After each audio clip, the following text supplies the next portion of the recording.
what's a way to phrase this? But growing up as undocumented, and you said that you missed out on a lot of opportunities that other kids had. Where was your mind at then when you realized that you couldn't do these things that other people were doing? I was hurt and I was angry. In the beginning, I disassociated a lot. So I suffered from depression at a very early age. So I had the ability to disassociate from my mind and my body, which fed my imagination. So I was a constant daydreamer, to the point where I would get sick daydreaming. But it was just like I had to get out of the physical space that I was in. And I think as I got older, and I'm very thankful that my cousin brought me around some of the individuals he brought me around who were, some frightening souls. But I think I had so much anger in me. And because I wasn't in a place where I was either supported or allowed to express my anger, I found ways to intensify everyday actions. And so, if people hang out with me, they always end up saying, like, that guy does like everything, like, like just it's a lot. They're like,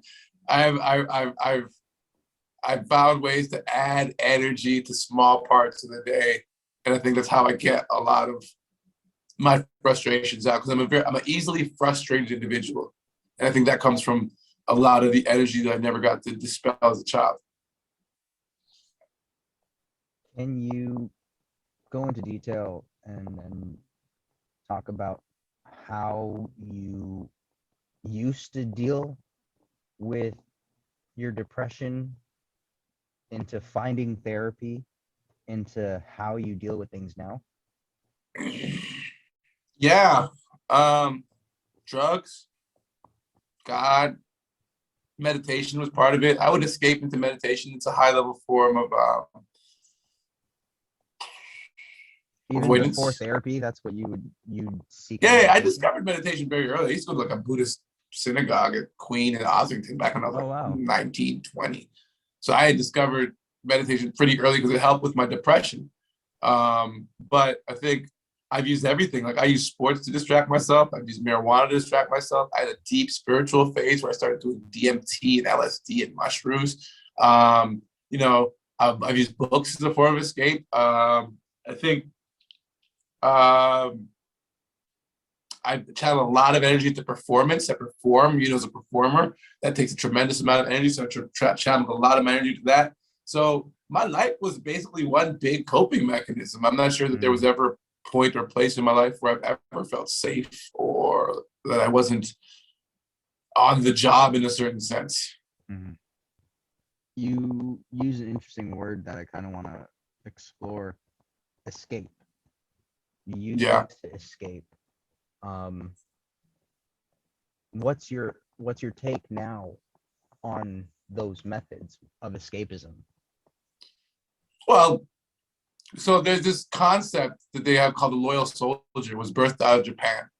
After the Japanese dropped a lot of their soldiers in Vietnam during the war, they lost the war. A lot of these soldiers ended up stuck in Japan, in Vietnam, on islands, cut off for like 20, 30 years.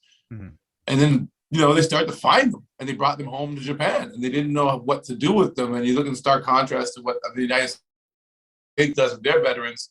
What Japan did was they started to celebrate them and welcome home. And they had this thing called welcoming home the loyal soldiers. And so some psychotherapists have adopted that idea to welcoming home your loyal soldiers. So when I was a kid, I was pretty vulnerable and I wasn't, being taken care of. And so my escaping from my physical environment saved me.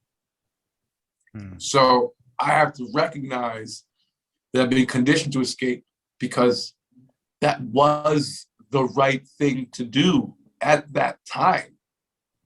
Now, I may have outgrown that space where I'm no longer in constant threat.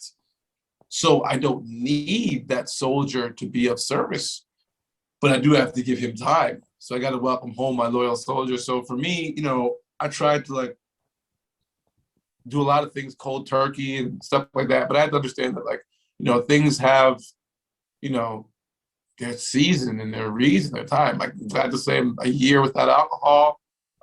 Don't do psychedelics anymore. Not that I'm against them, just I don't have a reason to do them anymore. You know, I'm pretty good, man. I'm doing all right. I still have my vices, but they're all things that I can control to a certain extent.